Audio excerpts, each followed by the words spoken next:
అతనిది సాఫ్ట్వేర్ ఉద్యోగం, నెలకు లక్షలలో జీతం, భార్యకు కావాల్సింది అడిగినవన్నీ తెచ్చిపెట్టేటువంటి రాజసం. కానీ ఆ భార్యకి వేరే మగాళ్ళ మీద కన్ను పడింది. దీంతో భరించలేని భర్త బలవన్మరణానికి చెందాడు. తాజాగా ఆ బలవన్మరణం చెందినటువంటి ఆ యువకుడు చేసినటువంటి లెటర్ ఏదైతే ఉందో అది ఇప్పుడు సంచలనంగా మారింది.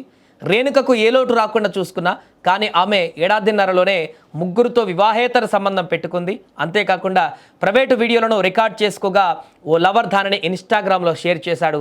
ఆ దారుణాలను చూసి నేను ఎలా తట్టుకోగలగాలి, అసలు రేణుకకు అసలు ఏం కావాలి, ప్రేమనా లేక శృంగారమా అంటూ ఓ భర్త ఏకంగా 19 పేజీల లేఖ రాసి ఆత్మహత్య చేసుకున్నాడు. భార్య అరాచకాలకు మరో భర్త బలైపోయినటువంటి సంఘటన హైదరాబాద్ నగరంలో సంచలనంగా మారింది. సాఫ్ట్వేర్ ఇంజనీర్ సీతారాం ఆ లేఖలో ప్రస్తావించినటువంటి విషయాలు కన్నీళ్లు తెప్పిస్తున్నాయి. పాపం సీతారాం ఎంతలా లోపల కుమిలిపోయి ఉంటాడో ఈ లేఖలే సాక్ష్యాలుగా మారాయి.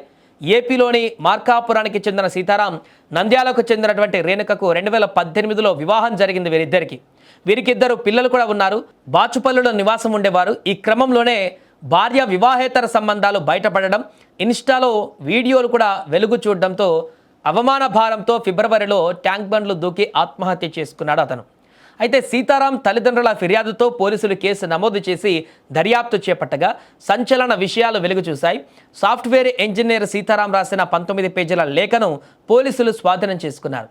ఆ లేఖలో సీతారాం భావోద్వేగంతో కూడిన పదాలు, తను అనుభవించినటువంటి నరకాన్ని ప్రత్యక్షంగా చూపించాడు. తన భార్య వివాహేతర సంబంధాలే తన చావుకు కారణమంటూ సీతారాం లేఖలో ప్రస్తావించాడు.